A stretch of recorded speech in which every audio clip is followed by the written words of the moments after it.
السلام علیکم ورحمۃ اللہ وبرکاتہ۔ آج سے ہم نیا سلسلہ شروع کرنے جا رہے ہیں۔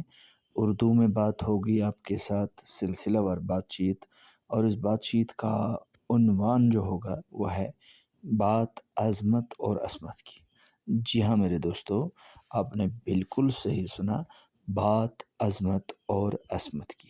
تو آئیے شروعات کرتے ہیں اس سلسلے کی، اور اس سلسلے کی پہلی قسط آپ کی نظر کرتا ہوں۔ بات 1980 کی ہے کہ میں نے تازہ ہی داخلہ لیا تھا ہائی اسکول میں، جماعت ششم میں داخلہ ملا تھا۔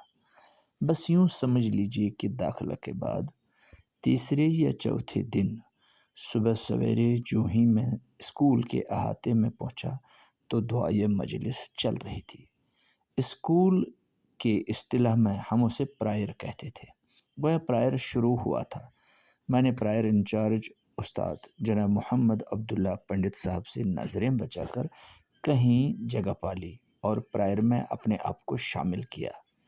پرائر بوائز 10ویں اور 9ویں جماعت کے دو سینئر طلباء نہایت ہی خوش الحانی کے ساتھ معروف اردو پرائر پروردگار عالم تیرا ہی ہے سہارا، تیرے سوا جہاں میں کوئی نہیں ہمارا پڑھ رہے تھے، اور باقی طلباء بھی ذوق و شوق اور عمیق دل سے قطار در قطار اسکول کے اس قدیم اور مضبوط و محکم روایت کے ساتھ جڑ کر اپنی معصوم آواز سے پورے فضا کو معطر کر رہے تھے۔ طلباء پر عجیب و غریب کیف و خمار تھا۔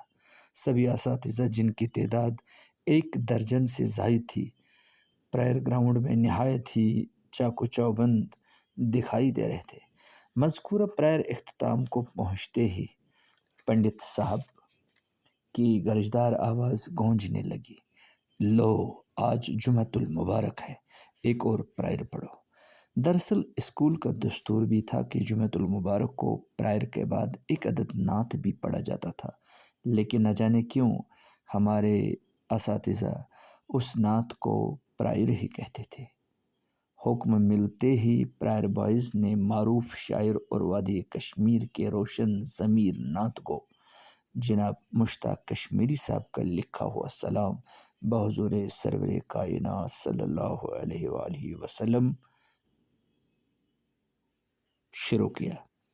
حسن یوسف چون دربان یا رسول اللہ سلام، حسن یوسف چون دربان یا رسول اللہ سلام، باعث تخلیق نوراں یا رسول اللہ سلام۔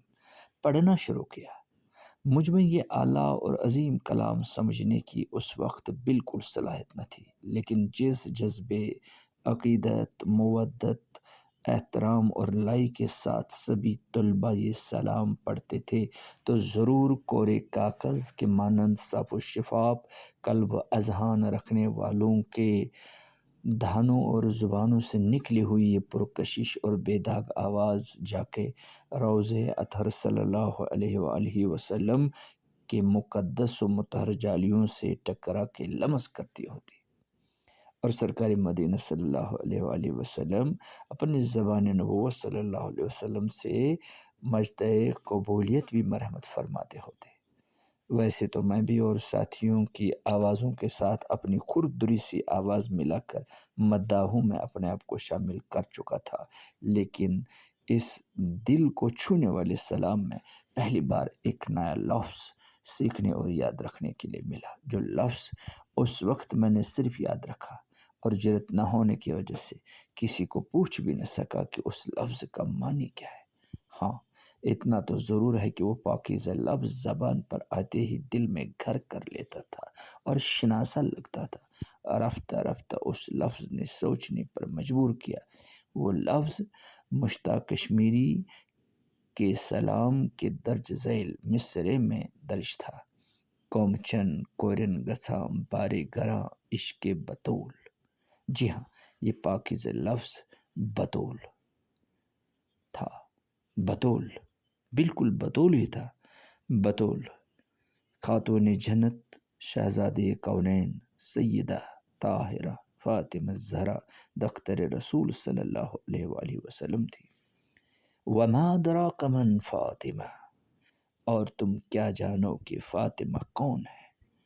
آنچ گفتم از جہان دیگرس، آنچ گفتم از جہان دیگرس، این کتاب از آسمان دیگرس۔ اللہ حافظ۔